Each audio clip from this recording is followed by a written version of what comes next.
15 July 2021లోనే ఒక notification ఇచ్చింది ఈ ప్రాజెక్టులన్నీ కూడా కేంద్ర ప్రభుత్వ కేఆర్ఎంబీకి అప్పచెప్పాలని.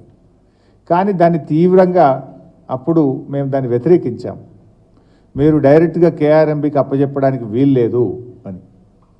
దాన్ని అప్పటి నుంచి కూడా జరుగుతున్నటువంటి బోర్డు మీటింగ్స్లో అటు ఆంధ్రప్రదేశ్ అటు కేఆర్ఎంబీ అంటే కేంద్ర ప్రభుత్వ అధికారులు దీన్ని అప్పచెప్పాలని ఒత్తిడి తెస్తూనే వచ్చారు. ప్రతి బోర్డు మీటింగ్లో కూడా అటు కేంద్ర ప్రభుత్వం ఇటు ఆంధ్రప్రదేశ్ ప్రభుత్వం ఇది వెంటనే కేఆర్ఎంబీకి అప్పచెప్పాలి అని వాళ్ళు మా మీద ఒత్తిడి పెంచేటువంటి ప్రయత్నం చేసినారు. కానీ ఆ రోజు మనం చాలా స్పష్టంగా చెప్పాం, ఇట్లా మేము ఏకపక్షంగా అప్పచెప్పడానికి సిద్ధంగా లేము. మా తెలంగాణ ప్రయోజనాలను కాపాడుతూ మాకు తెలంగాణకు న్యాయబద్ధంగా రావాల్సినటువంటి హక్కులను మాకు అందజేసిన తర్వాతనే మేము ఒప్పుకుంటాం తప్ప అప్పటిదాకా ఒప్పుకునే ప్రశ్నే లేదని చెప్పి కూడా మనం గతంలో స్పష్టం చేశాం. గతంలో కొన్ని డిమాండ్స్ కూడా పెట్టాం. మనం కేంద్ర ప్రభుత్వం ముందు ఏం పెట్టినామంటే, ఇది బోర్డుకు అప్పచెప్పాలంటే ముందు ఆపరేషన్ మాన్యువల్ ఫైనల్ చేయండి, ఈ ప్రాజెక్టులను ఎలా నడుపుతారు. ఆపరేషన్ మాన్యువల్ లేకుండా ప్రాజెక్టులన్నీ కేంద్ర ప్రభుత్వానికి అప్పచెప్తే రేపు అడుక్కునే పరిస్థితి వస్తుంది. దీనివల్ల జరిగే నష్టాలు నేను ఎక్స్ప్లెయిన్ చేస్తాను మీకు నేను. కానీ ఆ రోజు మేము ఎందుకు అప్పచెప్పలేదు? కేంద్ర ప్రభుత్వం ముందు కొన్ని డిమాండ్లు పెట్టినాం కేఆర్ఎంబీ మీటింగ్లో. మీరు ముందు first of all operation manual final చేయండి, నంబర్ 1. నంబర్ 2, ట్రిబ్యునల్లో కృష్ణానదిలో తెలంగాణ ఆంధ్రప్రదేశ్ల వాటా ఇంకా నిర్ణయం జరగలేదు.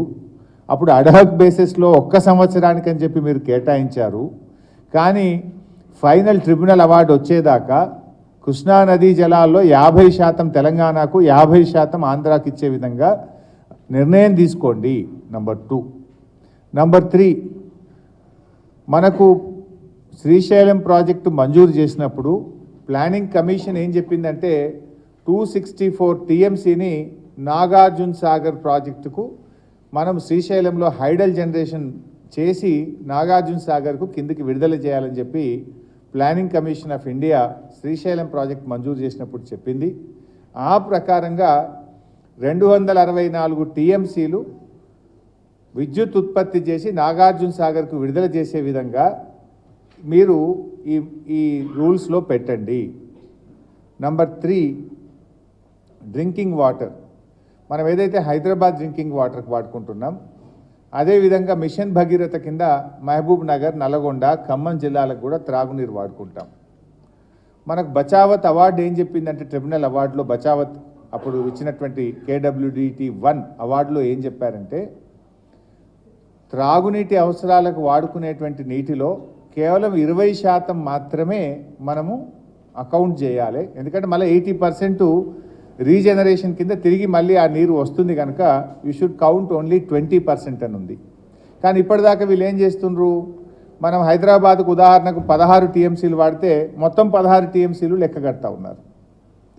యాక్చువల్గా ఎంత కట్టాలో 20% అంటే 3 టీఎంసీలు మాత్రమే లెక్క చేసి మిగతా 13 టీఎంసీలు తిరిగి మన తెలంగాణ రాష్ట్రం వాడుకోవడానికి వాళ్ళు ప్రొవిజన్ ఇవ్వాలి. ఈ విషయంలో క్లారిటీ ఇవ్వండి, దాన్ని మాన్యువల్లో చేర్చండి. మరి డ్రింకింగ్ వాటర్లో మనకు బచావత్ అవార్డులో 20% అకౌంటబుల్ చేయాలని చెప్పారు, కానీ మీరు మొత్తం అకౌంటబుల్ చేస్తూ ఉన్నారు. అదేవిధంగా ఇప్పుడు మిషన్ భగీరథ కింద కూడా మనం అటు శ్రీశైలం నుంచి వివిధ ప్రాజెక్టుల నుంచి కృష్ణా బేసిన్లో మహబూబ్ నగర్, నల్గొండ, ఖమ్మం కూడా వాడుతున్నాం. అక్కడ కూడా 20% అకౌంట్ ఫర్ చేయాలని చెప్పి డిమాండ్ పెట్టాం. 4వ డిమాండ్ ఏం పెట్టినామంటే క్యారీ ఓవర్ ఫెసిలిటీ. జనరల్గా మనం ఏం చేస్తాం, సాగర్లో కానీ ప్రాజెక్టులో కొన్ని మనకు అలకేట్ అయిన వాటర్ను ఆ సంవత్సరం వాడుకోకుండా కొంత కాపాడుకుంటాం కొన్ని సందర్భాల్లో, లేదా ఒక గుడ్ ఇయర్లో కూడా కొన్ని నీళ్లు మిగులుతాయి మనకు. ఎందుకంటే నెక్స్ట్ ఇయర్ సకాలంలో వర్షాలు పడక నీళ్లు రాకపోతే నెక్స్ట్ ఇయర్ డ్రింకింగ్ వాటర్ అవసరాన్ని దృష్టిలో పెట్టుకొని కూడా కొన్ని కాపాడుకుంటాం. సపోజ్ నీళ్లు బాగా వచ్చినాయి, మరి మనం కాపాడుకున్న నీళ్లు క్యారీ ఓవర్ ఫెసిలిటీ కింద తిరిగి తెలంగాణ వాడుకోవడానికి హక్కు కల్పించాలి అనేటువంటి అంశాన్ని కూడా మనం ఆ రోజు డిమాండ్ చేశాం. అదేవిధంగా MDDL ఆఫ్ శ్రీశైలం